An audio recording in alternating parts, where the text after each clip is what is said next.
ఇక అతి త్వరలో జరగబోయేది ఇంకోటి, దానం రాజీనామా, త్వరలోనే ఎమ్మెల్యే పదవికి రిజైన్, పార్టీ ఫిరాయింపులకు పాల్పడినట్లు స్పష్టంగా ఆధారాలు, స్పీకర్ నోటీసులకు ఇంకా స్పందించిన నాగేందర్, స్పందిస్తే వేటు ఖాయం, జిహెచ్ఎంసీ ఎన్నికల తర్వాత ఖైరతాబాద్కు బైపోల్ అంటూ ఇక జిహెచ్ఎంసీ ఎన్నికలు అయిపోగానే బైపోల్ వస్తుంది.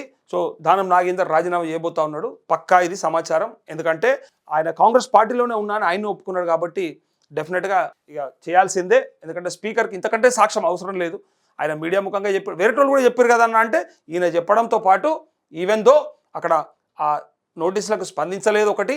ఇంకొక మాట ఏంటిదంటే స్పీకర్ ఇక్కడ సికింద్రాబాద్ ఎంపీగా పోటీ చేసినటువంటి ఆనాటి బీఫామ్ ఉంది కాబట్టి అంతకంటే సాక్ష్యం అవసరం లేదు.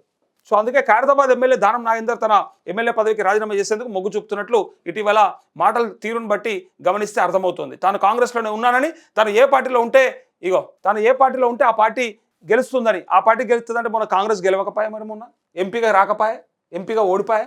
తాను ఏ పార్టీలో ఉంటే ఆ పార్టీని గెలుస్తుందని, రాబోయే జిహెచ్ఎంసీ ఎన్నికల్లో ఎంఐఎంతో కలిసి 300 డివిజన్లు గెలుస్తామని, గ్రేటర్ హైదరాబాద్కు పెద్ద ఎత్తున సీఎం బడ్జెట్ ఇస్తున్నారని, ఇంత అభివృద్ధి చేస్తున్నప్పుడు తప్పకుండా గెలుస్తామని ఆయన సంచలన వ్యాఖ్యలు చేశారు. అయితే దానం కామెంట్లతో ఇక ఆయన రాజీనామా లాంఛనం అన్న టాక్ వినిపిస్తోంది.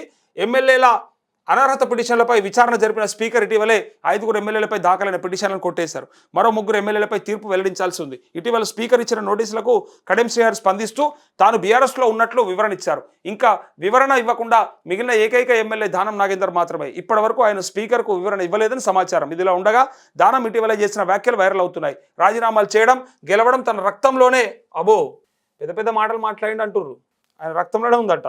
చూడండి ఒకసారి, ఉందని, ఎన్నికల్లో పోటీ చేయడం తనకు కొత్తేమీ కాదన్నారు. మరోవైపు ఓ సందర్భంలో సీఎం రేవంత్ ఆదేశిస్తే రాజీనామా చేస్తానన్నారు. ఇలా అనేక సందర్భాల్లో దానం చేస్తున్న కామెంట్లలో తెలంగాణలో మరో ఉప ఎన్నిక ఖాయమని, ఖైరతాబాద్కు బై ఎలక్షన్ తప్పదని ప్రచారం జరుగుతోంది.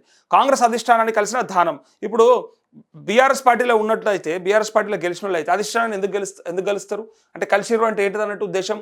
ఎస్, నేను ఆ పార్టీలోనే ఉన్నాను ఒప్పుకున్నట్టు. ఇటీవల ఢిల్లీకి వెళ్ళిన దానం కాంగ్రెస్ అధిష్టానం పెద్దలను కలిశారు. తను రాజీనామా చేస్తే ఉత్పన్నమయ్యే పరిస్థితులు, ఉప ఎన్నిక రాజకీయ భవిష్యత్ పైన అధిష్టానం నుంచి క్లారిటీ తీసుకునే ప్రయత్నం చేశారన్న ప్రచారం జరిగింది. అయితే జూబ్లీహిల్స్ ఉప ఎన్నికలో కాంగ్రెస్ పార్టీ ఘన విజయం సాధించడంతో తాను ఇప్పుడు రాజీనామా చేస్తే కాంగ్రెస్కు సానుకూలత ఉన్న పరిస్థితుల్లో సులభంగా విజయం సాధిస్తారనే యోచనలో దానం నాగేందర్ ఉన్నట్టు ప్రచారం జరిగింది. కానీ ఆయన రాజీనామా చేయకపోవడంతో ఆ ఉత్కంఠ కొనసాగుతూనే ఉంది. ఎమ్మెల్యేల అనర్హత పిటిషన్లపై స్పీకర్ తీర్పు నేపథ్యంలో దానం కూడా స్పీకర్ నోటీసులకు వివరణ ఇవ్వాల్సి ఉంటుందని, ఆయన వివరణ ఇస్తే తప్పకుండా ఇరుకున పడతారన్న టాక్ వినిపిస్తోంది. అయితే ఎంపీ ఎన్నికల్లో కాంగ్రెస్ తరఫున సికింద్రాబాద్ నుంచి పోటీ చేసి అభ్యర్థిగా పోటీ చేయడంతో దానం నాగేందర్ పైన అనర్హత వేటు తప్పదని టాక్ వినిపిస్తోంది. దీంతో తాను రాజీనామా చేసి ప్రజల్లోకి వెళ్తేనే రాజకీయంగా కలిసి వస్తుందన్న అంచనాలో ఆయన ఉన్నట్టుగా కాంగ్రెస్ పార్టీ వర్గాలు చెప్తున్నాయి. అయితే ఇది కూడా ఎప్పుడు జిహెచ్ఎంసీ ఎన్నికల తర్వాతనే అవుతుంది.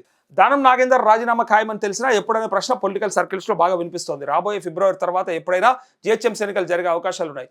ప్రస్తుతం దానం రాజీనామా చేస్తే మళ్ళీ ఖైరతాబాద్లో కాంగ్రెస్ విజయానికి సీఎంతో పాటు మంత్రులు, పార్టీ యంత్రాంగం అంతా దృష్టి పెట్టాల్సి వస్తుందని, రాబోయే జడ్పీ, మున్సిపల్, జిహెచ్ఎంసీ ఎన్నికలు కీలకమైనందున ఈ ఎన్నికల తర్వాతే దానం అంశం, రాజీనామా అంశం కొలికి వస్తుందని ఆ పార్టీ నేతలు చెప్తున్నారు. దీంతో స్థానిక ఎన్నికల అనంతరం ఎప్పుడైనా నాగేందర్ రాజీనామా చేస్తారన్న టాక్ వినిపిస్తోంది. ఆ ఎన్నికల్లో పార్టీ గెలిచిన వాతావరణం కూడా ఖైరతాబాద్ బైపోల్లో పార్టీకి ఉపకరిస్తుందని అంచనాల్లో అస్తం పార్టీ ఉన్నట్లుగా వివరిస్తున్నారు. అందుకే నేను ఏమంటానంటే, నేను కాంగ్రెస్ పార్టీలో ఉన్నాను డైరెక్ట్ ఓపెన్గా చెప్పిండు. ఇది కూడా స్పీకర్కి కనబడదు, ఇది కూడా స్పీకర్కి అవసరం లేదు, దీన్ని కూడా సాక్ష్యం అనరు అంటే ఎవడేం చేయలేడు. ఇంకా రాష్ట్ర రాజకీయాల్లో పార్టీ ఫిరాయింపు ఎమ్మెల్యేల వ్యవహారం తీవ్ర దుమారం రేపుతున్న తరుణంలో ఖైరతాబాద్ ఎమ్మెల్యే దానం నాగేందర్ చేసిన వ్యాఖ్యలు తీవ్ర దుమారం రేపుతున్నాయి. బుధవారం మీడియాతో మాట్లాడిన ఆయన, ఫిరాయింపు ఎమ్మెల్యేలు ఎవరు ఏ పార్టీలో ఉన్నారో నాకు తెలియదు, కానీ నేను మాత్రం కాంగ్రెస్ పార్టీలోనే ఉన్నాను అని స్పష్టం చేశారు. తాను ఏ పార్టీలో ఉంటే ఆ పార్టీ గెలుస్తుందని, అదే తన స్పెషాలిటీ అని పేర్కొన్నారు. రాబోయే జిహెచ్ఎంసీ ఎన్నికల్లో కాంగ్రెస్, ఎంఐఎం మొత్తం 300 డివిజన్లు గెలుస్తాయని ధీమా వ్యక్తం చేశారు. గ్రేటర్ అంతటా తాను తిరిగి ప్రభుత్వ పథకాలను ప్రచారం చేస్తారని తెలిపారు అంటూ ఇక్కడ దానం నాగేందర్కి సంబంధించినటువంటి ఈ ముచ్చట.